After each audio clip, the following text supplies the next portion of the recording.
Bismillahirrahmanirrahim. Assalamualaikum warahmatullahi wabarakatuh. Alhamdulillahirabbil alamin wassalatu wassalamu ala asyrofil anbiya'i wal mursalin sayyidina Muhammad wa ala alihi wa ashabi ajmain, amma ba'd. Rabbi shrah li sadri wa yassir li amri wahlul 'uqdatam min lisani yafqahu qawli. Allahumma inna nas'aluka al-huda wa tuqa wal afafa wal ghina. Allahumma aghnina bil ilmi wa zayyinna bil hilmi wa akrimna bil taqwa wa jamilna bil afiyah. Allahumma barik lana bi Rajab wa Sya'ban wa balighna Ramadan. Galayan urang duakeun heula anu ngantunkeun tadi wengi nyaeta Ibu Lis Siti Aisyah Pirang Langkung Tabu 11 warga RT hiji. Mudah-mudahan almarhumah husnul khotimah oge pala putra anu dikantun saroge dibabarinan ka sobaran kakiatan ku Allah Subhanahu wa taala. Allahumma billah warahma wa afiya wa banha. Allahumma usil mithla thawabima naqra'ul Qur'an ila ahlil kubur tasyisallahu. Al-Fatihah. A'udzu billahi minasy syaithanir rajim. Bismillahirrahmanirrahim. Alhamdulillahi rabbil alamin arrahmanir rahim maliki yaumiddin. Iyyaka na'budu wa iyyaka nasta'in ihdinas siratal mustaqim siratal ladzina an'amta 'alaihim ghairil maghdubi 'alaihim waladdallin. A'udzu billahi minasy syaithanir rajim.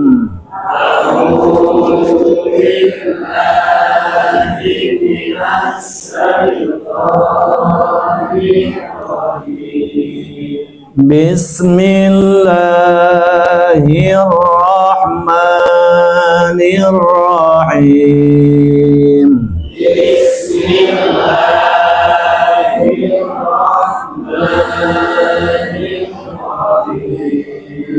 Fadzakir in nafa'atiz dzikra.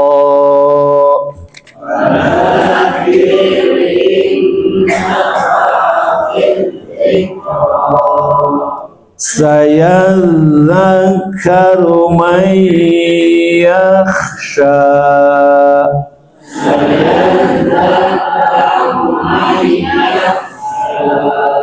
Wa yatajannabuhal ashqa.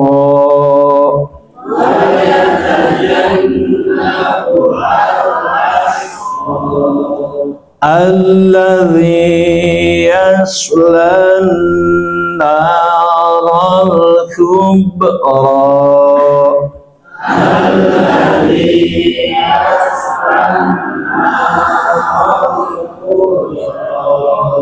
Thumma la yamuthu fiha wa la yahya.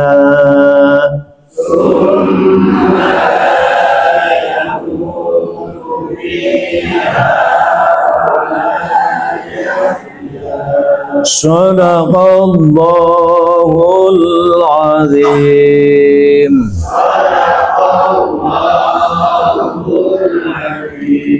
Mangga diaos heula.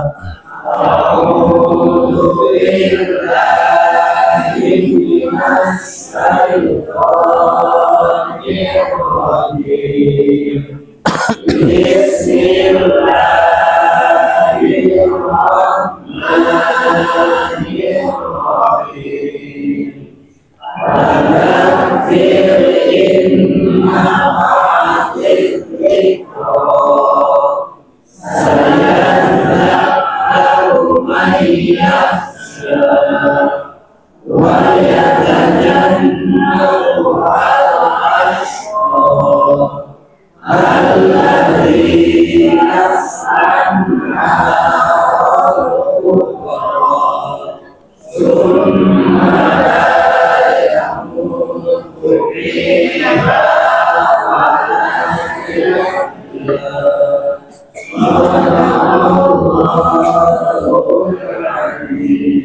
Bismillahirrahmanirrahim.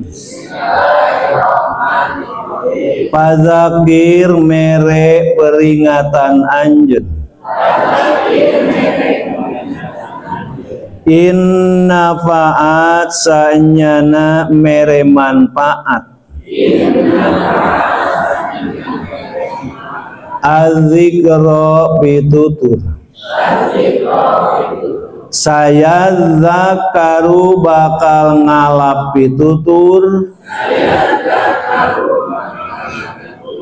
Man nyaeta jalma yakhsha anu sieun jalma ku Gusti Allah.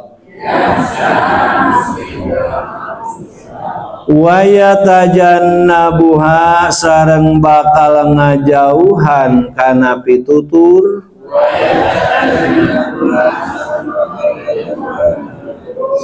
Al asko jalma anu cilaka.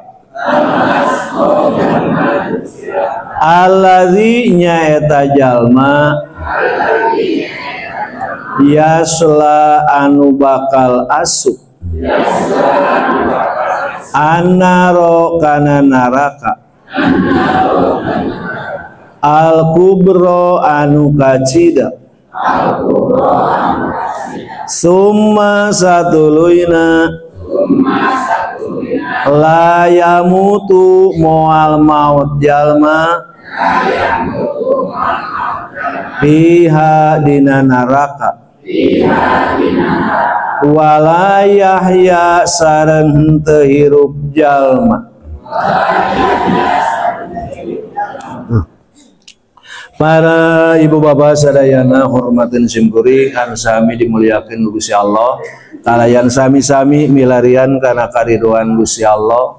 Dina setiap langkah urang sadayana ditekadkeun dina manah bahwa urang sadayana selalu milarian kana karidoan Gusti Allah. Sabab ketika jalma ayeuna aya dina ridho Allah, di dunia bakal ngareunah, di akhirat bakal bagja. Nah, henteu tos mikirkeun deui ayeuna surga jeung neraka, nu penting mah ayeuna aya dina ridho Allah we. Da Allah oge moal ngasupkeun ka neraka lamun Allah ridhoeun ka eta jalma. Justru ku ayeuna teu ridho Gusti Allah ka eta jalma, jalma bakal dibales asup ka neraka. Nah, numawi urang sadayana oge nalika di bumi kusabab ridho nu gaduh bumi betah we. Tapi lamun anu gaduh bumi nyaeta jamedud murupusunu teu mere budi anu marahmai anu bear, tapi makana urang sadayana moal betah. Nah, urang di dieu alhamdulillah ku Gusti Allah dikeresakeun aya keneh yuswa dimanfaatkeun kurang sadayana sumping ka masjid kalayan mengisi kegiatan bulan Ramadan. Sabab peringatan di Gusti Allah bahwa dietang-etang bu anu maot ku abi tos 7 dietang lain rajin kahiji RT 11 mati, kadua nyaeta RT 13 Dadan Ramdan, anu katilu nyaeta Okan, nu kaopat Bapak Mang Hopin, nomor kalima nyaeta Bapak Sah Pak Ajin, kagenep kagenep sah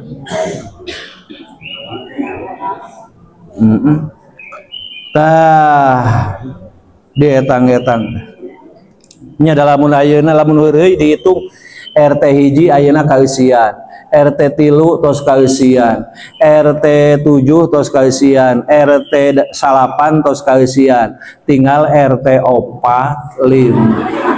Hah? Hah? Keur anu heureui ieu mah nu heureui.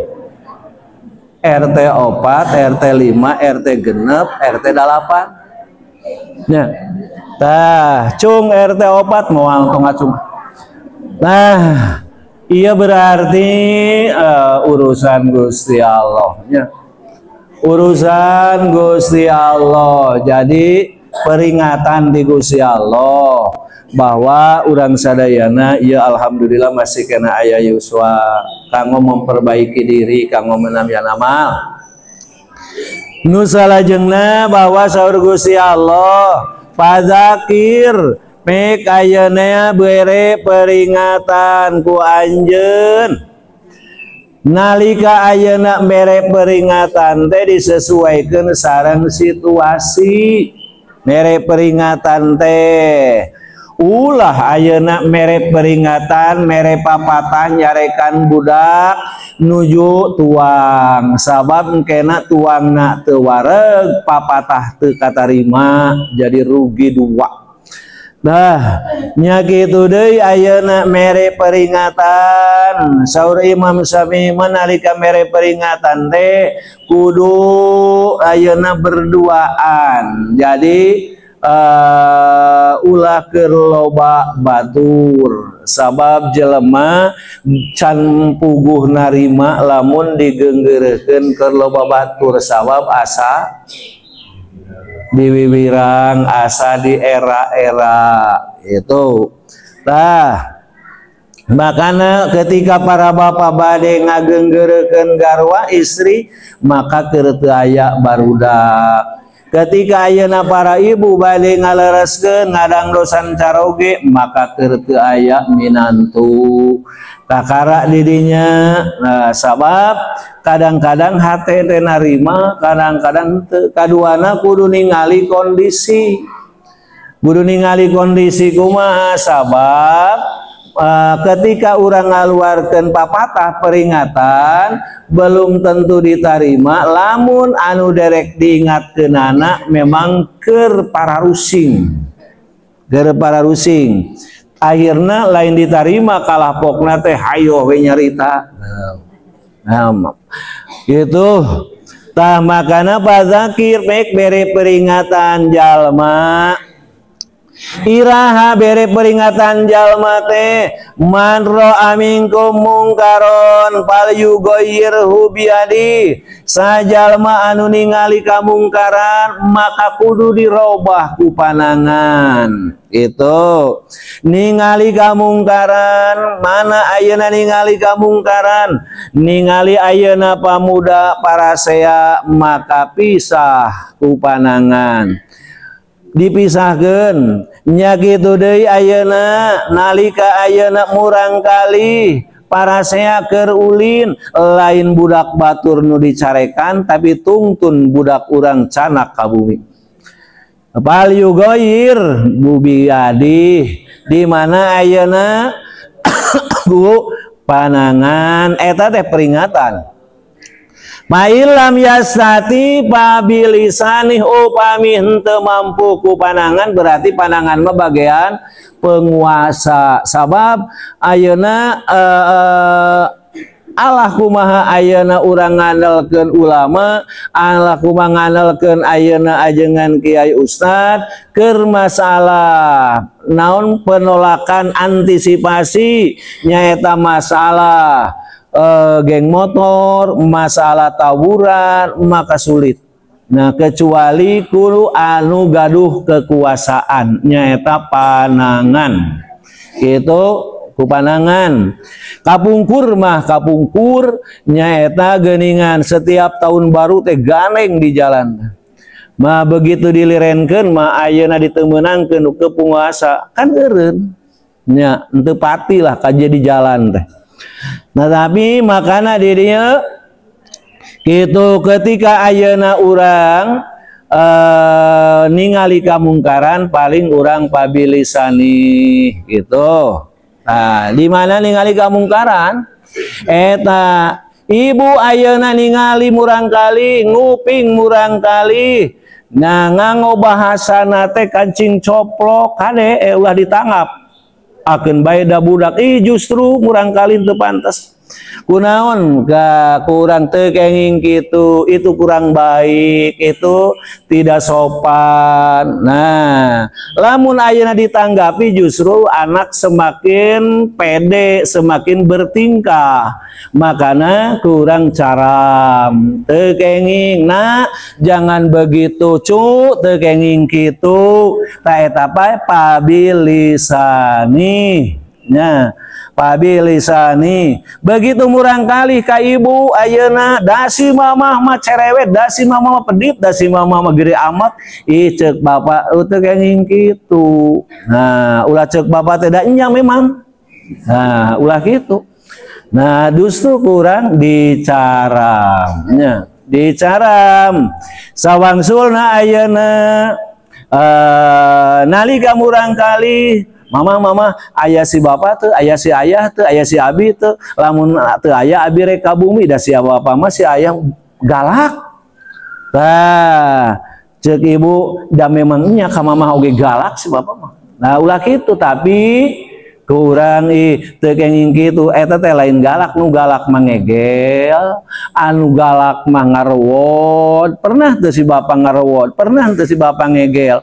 Teu kan? Tah, eta berarti mere peringatan, masihan peringatan. Inna ba'di dzikra sanyana mere peringatan eta sangat bermanfaat. Ya, sangat bermanfaat. Geuningan di jalan awas tikungan tajam gitu, awas tikungan tajam eta. Nah, eta teh peringatan bermanfaat supaya pengendara mobil teh lebih hati-hati. Sangat bermanfaat. Ayeuna memeh lampu kuning, memeh lampu merah, lampu kuning heula. Eta teh peringatan bermanfaat supaya kendaraan di terlambat sabab bade lampu merah, manfaat itu. Nah, saha ayeuna anu bakal narima manfaat? Nyaeta jalma anu bakal narima manfaat mah saya zakarumayasa, anu bakal narima manfaat mah jalma anu dina hatena boga rasa sieun ku Gusti Allah. Boga rasa sieun ku Gusti Allah. Sieun Pak ku Gusti Allah teu? Sieun teu Pak? Ku Gusti Allah. Ibu sieun teu ku Gusti Allah? Yakin? Yakin, tapi kadang-kadang orang siga teu sieun. Siga teu sieun. Itu eta jadi ari sieun mah aya jalma teu puasa bulan Ramadan diakui bahwa itu dosa. Itu sieun ku Gusti Allah sieun, ngan kunaon atuh teu kuat lapar. Nah, eta sieun jalma ku Gusti Allah. Nu cirina jalma anu sieun ka Gusti Allah teh aya 3. Hiji jalma anu tobat tina masalah maksiat eta raya sieun ku Gusti Allah. Rusras kana diri teh, rumasa kana diri teh, mengungkap masa-masa ke belakang. Nah, tuluy ayeuna nyuhunkeun ampunan tobat ka Gusti Allah. Ta eta ciri jalma sieun ku Gusti Allah. Kaduana nyaeta jalma anu ngajauhan naon anu dilarang ku Gusti eta sieun gitu. Da pasti ayeuna lamun ayeuna urang aya anjing galak maka urang pasti ngajauhan ka eta anjing sabab sieun digegel. Nah, sieun digegel. Makana ketika ayeuna urang aya rasa sieun ka Gusti Allah, maka urang ngajauhan naon anu dilanggar ku Gusti Allah. Anu dilarang ku Gusti Allah.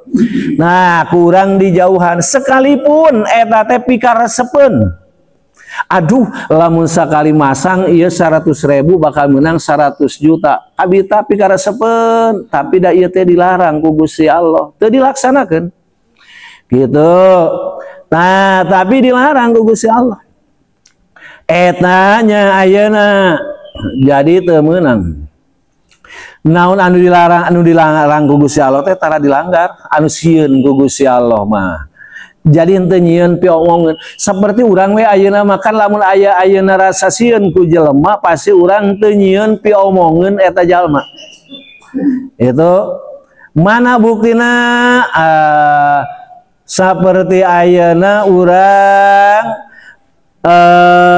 ieu teh ari dibere duit da sigana moal pimanfaateun ari teu dibere duit ngaganggu kana kendaraan. Nah, daripada ngaganggu karena kendaraan kurang nyaeta dibere duit. Itu tamakana bahasa usul fikih mah eta teh nyaeta bahwa naundarul mafasid aula min jalbil masolih. Artina ningalkeun kana karuksakan ngantunkeun kamaslahatan. Kamaslahatan. Eta keur jalma nomor katilu jalma anu nyeueurkeun amal soleh. Itu nyadamel amal soleh. Da atuh lamun ayeuna kan urang oge sadayana ge jalma teh alim di benduan teh boro-boro ku Gusti Allah ku jelema ge alim. Da moal ngareunah di benduan ku jelema da moal ngareunah. Nya urang ayeuna atawa di naonan mun barudak mah di baeudan. Di baeudan ku Gusti Allah teu ngareunah. Di benduan ku Gusti Allah moal nyaman ku jelema oge geus teu ngareunah maka eta jalma loba nyieun amal soleh. Tah seueur nyieun amal soleh eta sabab bekeleun pikeun urang nya pikeun urang sabab kumaha ayeuna lamun lau ya'lamul mu'minu ma indallah minal uqubah ma tomi'a bi jannati ahadun. Lamun apaleun jalma mukmin kana naon siksa nu aya di Gusti Allah maka jalma moal menta neangan surga tapi pasti menta nate dijauhkeun tina neraka. Lamun apal jalma mukmin kana siksa pedihna siksa nu aya di Gusti Allah da moal menta surga. Tapi kumaha tuh nu dipenta teh hayang dijauhkeun tina neraka. Da ku ayana ningali naon teh da ku ayana ngerina dina neraka. Tamakana hayang dijauhkeun teh tina neraka, geus teu ngangutkeun ayeuna hayang ka surga. Pan ari urang mah ibadah teh nya aya ibadah teh anu memang ikhlas. Gitu untuk ngarepkeun dunia, teu ngarepkeun akhirat, istuning alempeng we ieu mah kewajiban we nu jadi hamba ka Allah biarang Gusti Allah. Itu pan ari deui anu jalma memang ibadahna teh ikhlas, tapi aya karena akhirat. Karena Allah ibadahna mah tapi hoyong ka surga. Aya deui ibadah jalma ikhlas abdi maca Quran ngan aya kepentingan di dunia. Nah, kepentingan di dunia eta ikhlas. Ibu upami ayeuna hayang lancar usaha maca surat Waqiah, maca surat ya pokokna Al-Qur'an. Tah kunaon ayeuna Pak mani ngaduk-duk wae maca surat Waqiah ieu teh hoyong lancar usaha. Maca Quran mah ikhlas karena Allah gitu. Nah, eta karena Allah tuh gitu. Nah, eta makana ibu kunaon ayeuna bapak angkat jarah hayang barudak saroleh hayang usaha lancar salah eta mah nya. Da urang mengajalankeun pasunatan eta. Jadi teu meunang aya embel-embel mental lancar usaha engkena timbulna kana kamusyrikan engkena. Cilaka, ongkos ageng, waktu lami, memakan waktu, tuluy ayeuna ibadah justru kalah doraka. Tah, makana urang ngajalankeun sunah we. Eta makana jalma jadi aya nu ikhlas gitu, aya nu ikhlas murni geus teu ngingetkeun surga neraka, penting mah ngajalankeun parentan Allah we. Itu tah urang oge sarua nya ayeuna subuh kan teu aya naon ieu teu aya tuangeun teu aya leueuteun henteu aya ayeuna dibagi sembako teu tapi urang mah murni karena Allah nah eta lamun urang ayeuna kana undangan syukuran karena Allah lamun urang ayeuna kana ulaman syukuran karena Allah karena Allah pertama ke urang karena Allah hitungan adi mana di bahanan urang kudu ditampi aya anu kieu wios lah make gantong abi mah aya nu kitu nah asa teu aya nya teu aya pangbejakeun abi can kabagean gitu nah eta nya makana urang nyaeta karena Allah berangkat karena Allah baca Quran karena Allah gitu ngan itu ayeuna kusabab urang geus nyieun kaalusan ya wajar lamun batur ayeuna ngabales ku kasaean gitu ngabales ku kasaean nah urang kudu narima kana kenyataan nah eta jadi saya zakaru mayyasa bakal narima pitutur jalma anu memang aya rasa sieun ku Gusti Allah eta kudu rasa sieun ku Gusti Allah makana ari jalma anu naon anu ieu aya deui jalma anu cilaka wa yatajannabuhal asqa aya deui jalma anu memang ngajauhan kana pitutur eta teh ke saha al asqa jalma anu paling cilaka anu ngajauhan tina papatah jadi teu kaop di papatahan naon nya narima reaksina teh kumaha lamun di papatahan henteu narima gitu nah berontak di papatahan deh kayak di papatahan teh jadi ente narima eta mah keur jalma al asqa nu cilaka saha buktina dina Al-Qur'an surat Al-Baqarah surat naon ya Bu wasawa'un alaihim anzartahum am lam tundirhum la yu'minun surat naon teh nya poho deui nah wasawa'un alaihim anzartahum am lam tundirhum la yu'minun surat Yasin nya surat Yasin gitu lamun dina surat Al-Baqarah mah nyaeta a'angzartahum am lam tundirhum la yu'minun sumawona ayeuna dibere peringatan sekalipun dibere peringatan la yu'minun teu iman duh eta jalma nu cilaka mah jadi di mana digeuing dibere papatah teh lain narima kalaka ayeuna naon kalaka berontak nyangangang gitu atuh naon atuh nya kalaka kitu we di mana ayeuna di papatahan teh makana tah jalma jadi ieu khususna jalma kafir jadi dibere peringatan teu narima we wa masalul ladzina kafaru kamasalil ladzi yanaiku bima la yasma'u illa du'aan wa nidaan perumpamaan jalma-jalma kafir nalika dibere peringatan teh seperti anu ngangon dina nalika ayeuna naon ngagorowok itu kana angonanana maka nganan ukur ka kupingna teh ngagorowok lewe teu apal tujuanna eta jalma tah jalma nu kafir gitu makana tim kunaon margina ayeuna jalma bisa bae Bu Pak jalma anu mukmin oge bisa wae hese narima peringatan naon margina innal abda di sanyana di mana-mana hiji jalma duka ya ibu jeung bapak pokoknya surga jeung Nabi innal abda di maksanyana di mana-mana hiji jalma idza akhto'a di mana-mana nyieun kasalahan khotiatan hiji we kasalahan nukitat bi qalbihi nuktatun saudau, maka bakal jadi titik hitam anu aya dina jero hate.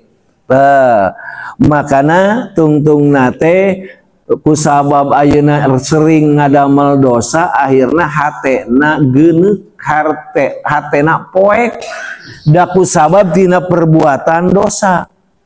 Lamun ayeuna geus poek maka sulit jalma pikeun memilih sareng memilah mana nu bener mana nu salah. Sabab keur poek hatena. Itu sabab keur poek hatena. Jadi ayeuna teu bisa ngabedakeun, teu bisa tumpah-tumpah mana bahasa keur kakolot, mana bahasa keur kasasama, mana bahasa keur kasahanapeun. Taku ayana naon poek hatena, poek hate. Jadi di eta teh ku ayana sering ngadamel kaawonan di mana geus poek hate. Nah, maka moal ngaluarkeun sinar, moal ngaluarkeun cacaan, da poek hate itu da kurang oge sok diakui. Aduh urang mah kaduhung da harita teh atuh keur naon? Keur poekeun hate. Nah, berarti sewaktu-waktu bisa poek hate teh. Itu kapoek ya, sehingga di mana ayeuna ngagunakeun bahasa we keur poek hate mah teu kontrol.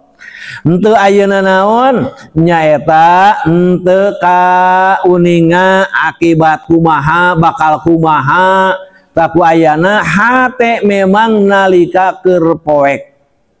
Sarana kumaha nyaeta fa idza huwa nazaa, di mana-mana dieureunnan eta kasalahan, wastaghfiro kemudian minta dihampura ka Gusti Allah, wa taba kemudian tobat, sukila qalbuhu maka hatena bakal caan deui.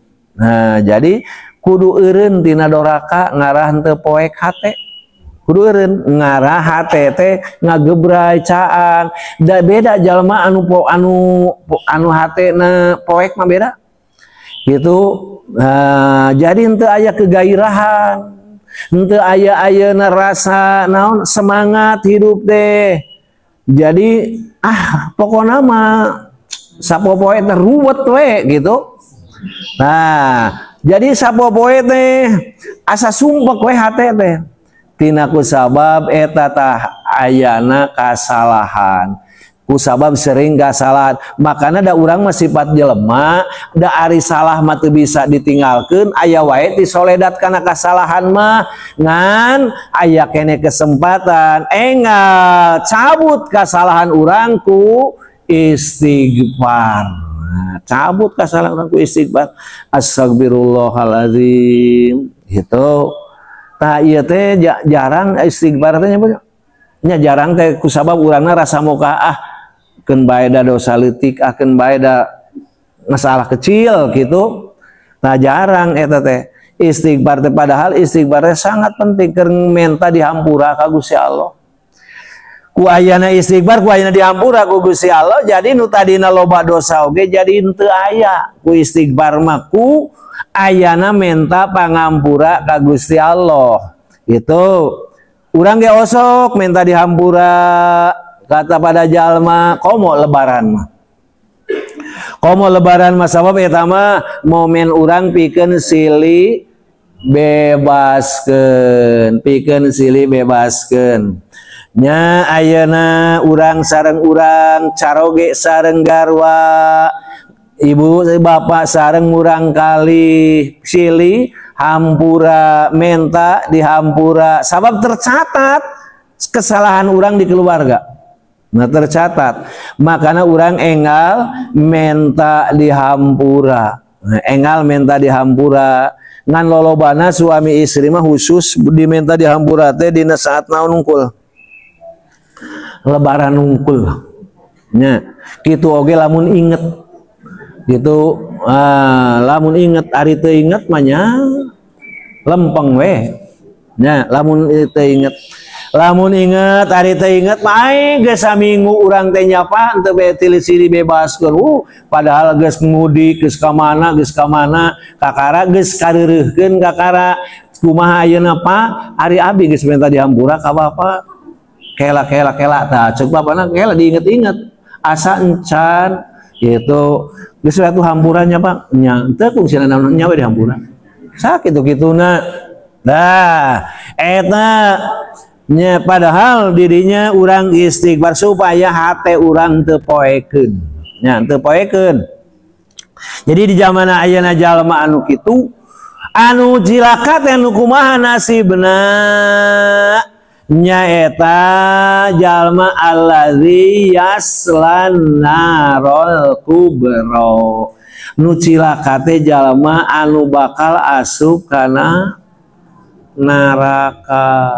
Nu cilaka teh jalma anu bakal asup kana neraka eta nu cilaka mah anu ditaudan ku urang di mana ayeuna saha jalma anu cilaka nu tadi teh anu ngajauhan tina papata ulah kadinya geus lampu merah tuluy wae menaon ngajalankeun kendaraan tuluy we cilaka kan kumaha ayeuna batur nu ningali oge boro-boro karunyang kalah kanaon mau puas ada bohongan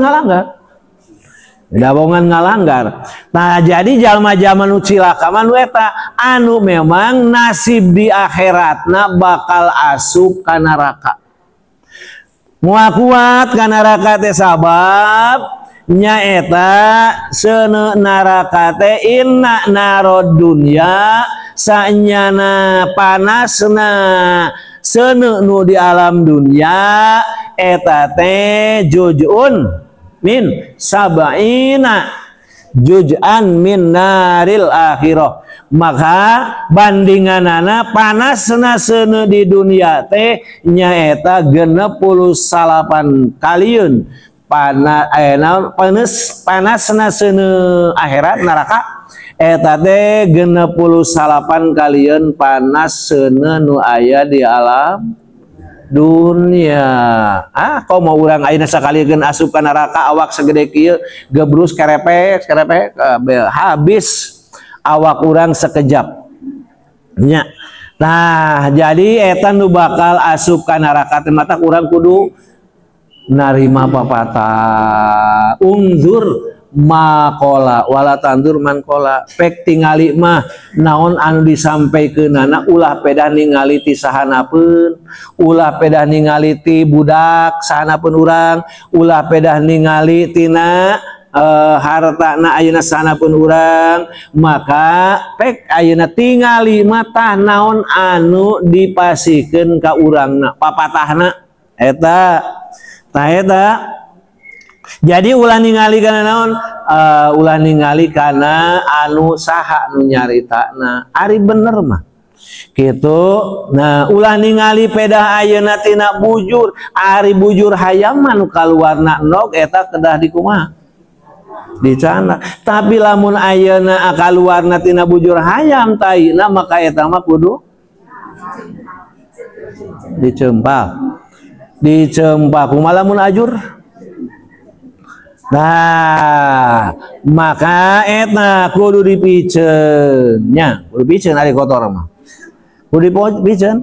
Nah, makana aya kaluar ti jalma anu sanapeun sekalipun sanapeun, baik dina statusna atawa dina sosialna, maka eta urang tetep narima sabab cilaka jalma anu ngajauhan kana papatah peringatan akhirna eta jalma alladzi yaslan narol kubro moal ka mana engke teh bakal balik kana neraka kana seuneu anu kalintang ngabebelakna ngagugudagna eta seuneu dina nerakana kumaha summa la yamutu fiha wala yahya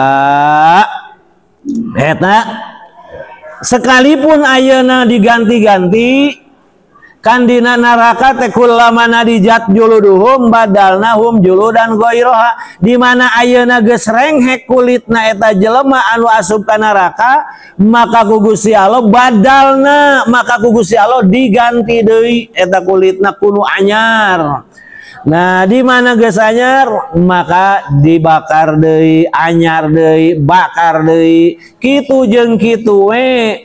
Nah makana moal aya maot nya dina neraka teh moal kusabab diganti deui kulitna, di mana geus renghek diganti deui kitu we. Kulamana dijat juluduhum badalnahum juludan goira. Maka ketika ayeuna kulitna memang parantos renghek, parantos dibakar, dibelem, diduruk ku neraka, maka diganti deui kulitna. Nabi kan ka ayeuna penghuni neraka manggil ka malaikat penjaga neraka, wana dau ya malikul yaqdi alaina rabbuk qala innakum makithun. Maka manggil jalma-jalma penghuni neraka, ya maliku he malaikat malik, liak di alaina rabbuka, lamun kieu-kieu teh ayeuna hukuman we abdi teh lamun maot gitu ngarah teu karasa kumaha pedihna seuneu neraka. Nah, bakat geus aral nya bakat geus aral eta jalma nepikeun ka menta ka Gusti Allah supaya dina neraka teh maot, padahal neraka mah layamutu moal maot dina neraka mah itu moal dan tosan kan maotna oge kan maot dengan ukur 2 kali hirup 2 kali maot memeh 4 bulan dina kandungan sakali, kemudian ayeuna hirup neraskeun dina kandungan bareto tuluy engke bakal maot. Nah tos maot hirup deui berarti 2 kali maot 2 kali hirup. Tungtungna maot atau hirup? Hirup. Maot hirup maot hirup. Dah berarti moal aya di maot hirup salamina. Nu matak dina neraka eta jalma moal sanajan diduruk oge ku neraka moal nepikeun ka maot deui, bahkan eta jalma menta supaya dimaotan ku Gusti Allah henteu bisa. Nya bawa dijawab ku Gusti Allah oge qala innakum makithun, bahwa geus ayeuna mah cicing aranjeun di dinya. Jadi moal aya maot deui. Kitu da eta ti Gusti Allah dan tos kalaman kan ayeuna urang ayeuna tos kalaman kan maot sakali ayeuna hirup nuju ka alaman tah engke bakal ngalaman naon maot. Nah bakal ngalaman maot pasti eta mah nya hiji kepastian da ayeuna oge keur dikeureuyeun karena saatna maot teh kan ayeuna teh keur dikeureuyeun unggal poe dikurangan unggal penting dikurangan we gitu ngan kadang-kadang urang teu sadar kumaha ayeuna di arep-arep mana di arep-arep teh kurang umur teh sok di arep-arep buktina begitu ayeuna masuk bulan Ramadan geus hayang lebaran. Tah berarti ayeuna urang hayang gancang engal seep umur teh hayang gancang naon teh hayang gancang lebaran teh. Nah ayeuna make hayang gancang lebaran padahal dina bulan Ramadan seueur barokah. Jalma nu saum dihampura dosana, jalma nu taraweh dihampura dosana. Dina bulan Ramadan ayana kegiatan sahur. Dina bulan Ramadan ayana tadarus Al-Qur'an. Dina bulan Ramadan aya Lailatul Qadar. Tapi urang dina bulan anu penuh barokah eta sok hayang gancang pisah nya hayang gancang pisah naon margina ngamake hayang gancang atosan Ramadan dan cek ibu-ibu sabab bingung masak bingung rencang kakara we tadi tos sahur geus nanyakeun rencang jang buka. Nah, eta nya kitu deui ayeuna bapak-bapak nu jadi bingung naon lamun tadi ibu-ibu ayeuna bingung masak, bingung ayeuna sahur, lamun bapak-bapak naon bingung ayeuna nu berat bulan Ramadan. Nya eta ku ayeuna ku ayeuna urang berat ninggalkeun naon makan pagi, ninggalkeun naon deui ninggalkeun ngarokok tah eta berat makana hayang gancang lesot eta berat teh padahal ulama salaf anu bareto anu baheula mah begitu ayeuna genep bulan deui kana bulan menjelang Ramadan teh geus hoyong bulan Ramadan. Dat saur Kangjeng Nabi oge cacak lamun umat kami apaleun kelebihan bulan Ramadan nu 12 bulan teh pasti hayang Ramadan sadayana. Pasti ai urang sabalikna nya. Gitu. Nah, lamun cenah bulan Ramadan kabeh wah geus kumaha sigana. Nah, eta padahal saur Kangjeng Nabi mah kitu, lamun apaleun umat kami bahwa kelebihan di bulan Ramadan pasti hayang Ramadan sadayana. Eta nya makana di dieu saur Gusti Allah teh summa la yamutu fiha wa la yahya. Saking kumaha ayeuna teu maot di dieu, maksudna teu maot dina istirahat. Kan anu maot mah istirahat. Henteu kedah ayeuna ka pangajian Ramadan, henteu kedah hadirina tadarus Al-Qur'an, henteu ayeuna kedah salat, henteu kedah ngalaksanakeun zakat, henteu kedah ngalaksanakeun ibadah haji, berarti istirahat. Nah, istirahat. Makana engke Bu, istirahat mah urang teh di mana geus dikubur. Pek istirahat ayeuna mah di dinya, entong ka mana cicing we di dinya. Istirahat. Nah, untuk kudu ka pasar teh kudu mana cicing lah istirahat dirinya mah betul-betul nya. Ngan memang eta teh kumaha hanya bahasanya parantos ditempatkeun dina tempat peristirahatan. Nah, maksudna mah peristirahatan dina kegiatan. Duka diri sina mah duka bingung, duka susah, ngan anu jelas mah ku ayana ningali kegiatanana geus istirahat. Itu moal gararaneng deui datara aya mobil, tara aya kendaraan, moal aya barudak menbal dina kuburan moal aya. Nah, jadi istirahat tenang gitu. Nah, makana tajalma teh disangkana teh lamun geus maot matak menta ka Gusti Allah ahli neraka saking ngerina Gusti atuh malakal maut bejakeun ka Gusti Allah meuning keneh maot anu istirahat.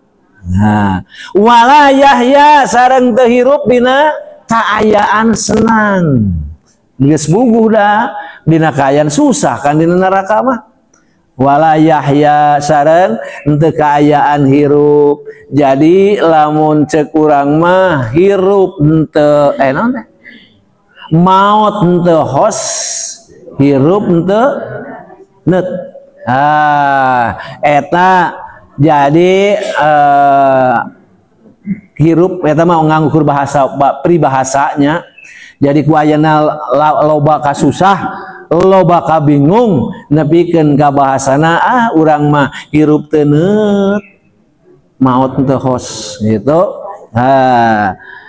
Nya hirup henteu cenah ayeuna maot henteu eta ku ayana di alam dunia. Makana alam dunia mah adunya sijnul mukmin, bahwa alam dunia mah penjarana jalma mukmin. Nah, henteu bebas kan di alam dunia urang mah teu tiasa bebas. Tapi urang mah kumaha ngong adzan lohor kudu salat, ngong adzan asar kudu netepan, ngong adzan maghrib kudu sujud, ngong adzan isya ayeuna kudu takbiratul ihram, ngong adzan subuh urang kudu menghadap ka Gusti Allah. Itu kan teu bebas nya. Teu bebas urang mah torojol ayeuna bulan puasa kudu ngalaksanakeun puasa ninggalkeun tuangeun leuteun. Teu bebas hirup di alam dunia mah. Ngan lamun hoyong bebas ta nu tadi teh bakal yaslan narol kubro. Nah, bakal asup ka neraka. Ari hoyong bebas mah mangga waktu subuh tong salat, waktu ayeuna lohor tong gitu, waktu subuh kaberangan, waktu lohor sibuk kerja, waktu asar persiapan pulang kerja, waktu maghrib aya di jalan, waktu isya kelelahan. Bes sudah berarti blank wente sholat. Nah, eta anu cilaka mah kitu para ibu sadayana. Shadaqallahul azim wallahu muwaffiq ila aqwamit thoriq. Wassalamualaikum warahmatullahi wabarakatuh. Allahumma waj'alhu lana imama wa nura wa huda wa rahma. Allahumma zadirna minhu manasina wa alimna minhu majahilna warzuqna tilawatahu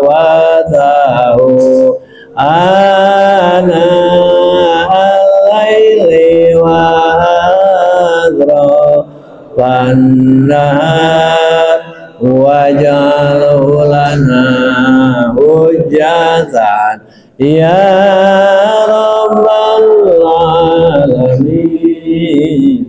Mugi Gusti kersama sihat kabeh sadaya sareng mugi iya Quran bijanten geni mamsareng cacat pituduh sareng rahmat pigenap di sadaya masihan emotina gailaban sareng terang sadaya gabodohan. Mugi Gusti ngarizkian kabeh sadaya gutiasa ngaos bana Al-Quran dina tengah-tengah wengi sareng enjing sareng baso sonten mugi dijanten hujan tumuru salam Rabbi ba'na bima lam lana wa'alimna ma yanfa'una Rabbi zidna ilman nabi'an wa wafiqna amalan maqbula. Mugi Gusti ngaman baget kana ilmu tasri basigat. Mugi Gusti nambihan ilmu kangge amal pikaharepen tawasalna bitalumin tawasalna bitalimin antar suqonal wasi'ah wa antar suqonal amanah abdi tawasul kupangaosan abdi tawasul kupamurukan mugi Gusti ngarizkian kajembaran keamanan